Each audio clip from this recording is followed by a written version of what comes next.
सुंदर होता है मन सुंदर। राध्या के अचानक गायब होने के बाद पूरे घर में बेचैनी फैल चुकी थी।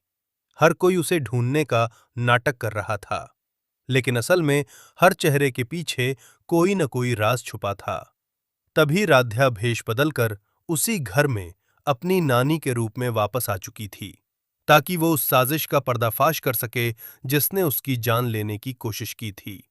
नानी के रूप में वो हर किसी पर नजर रख रही थी और धीरे धीरे उसे समझ आने लगा कि निहारिका अकेली नहीं है, बल्कि इस खेल में घर का ही कोई और सदस्य शामिल है। उधर प्रथम राध्या के जाने से पूरी तरह टूट चुका था, लेकिन उसे भी कहीं न कहीं महसूस हो रहा था कि राध्या जिंदा है और उसके आसपास ही है। दूसरी तरफ निहारिका अपने प्लान के सफल होने पर खुश थी, लेकिन उसे ये डर भी सता रहा था कि कहीं राध्या वापस आकर सब कुछ बर्बाद न कर दे। घर में पूजा का माहौल बनाया जाता है ताकि सबके सामने सामान्य होने का दिखावा किया जा सके। लेकिन इसी पूजा के दौरान राध्या अपने अगले कदम की योजना बनाती है और सबके सामने एक ऐसा खेल खेलने का फैसला करती है जिससे असली गुनहगार खुद सामने आ जाए।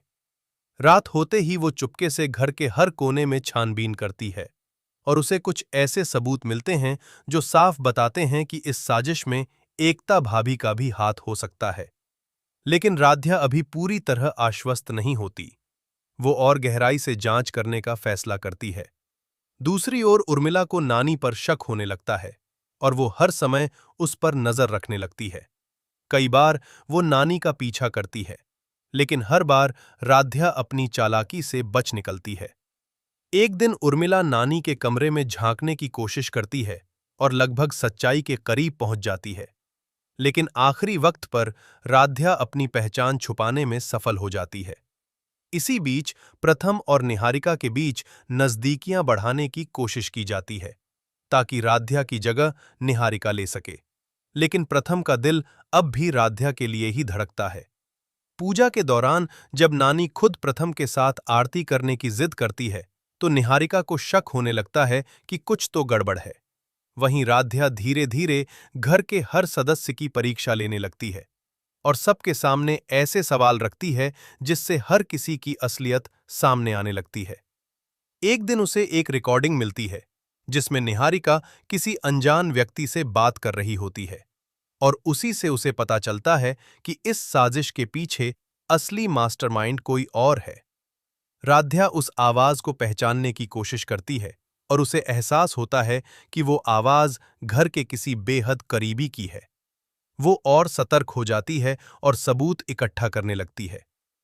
दूसरी तरफ निहारिका को भी अंदाजा हो जाता है कि नानी ही राध्या है और वो उसे खत्म करने के लिए एक और खतरनाक प्लान बनाती है। वो घर में फिर से एक हादसा करवाने की कोशिश करती है, लेकिन इस बार राध्या पहले से तैयार होती है और उसका प्लान फेल कर देती है। धीरे धीरे सच्चाई सामने आने लगती है और आखिरकार वो दिन आता है जब राध्या सबके सामने अपना भेष उतारकर असली रूप में आ जाती है। पूरा परिवार हैरान रह जाता है। निहारिका के चेहरे का रंग उड़ जाता है और राध्या सबके सामने एक एक करके सारे सबूत पेश करती है। पहले निहारिका का सच सामने आता है, फिर उस दूसरे इंसान का नाम भी सामने आता है जो इस पूरी साजिश का असली गुनहगार होता है। सबके होश उड़ जाते हैं जब पता चलता है कि वो इंसान कोई और नहीं बल्कि घर का ही एक भरोसेमंद सदस्य है जिसने लालच और नफरत में आकर ये सब किया। अंत में राध्या की सच्चाई और हिम्मत की जीत होती है। निहारिका और उसका साथी अपने किए की सजा पाते हैं और पूरा परिवार अपनी गलती समझकर राध्या से माफी मांगता है। प्रथम और राध्या का प्यार एक बार फिर जीत जाता है और घर में फिर से खुशियां लौट आती हैं। लेकिन इस बार हर किसी के दिल में एक सबक हमेशा के लिए बस जाता है कि अपने ही कभी-कभी सबसे बड़े दुश्मन बन जाते हैं।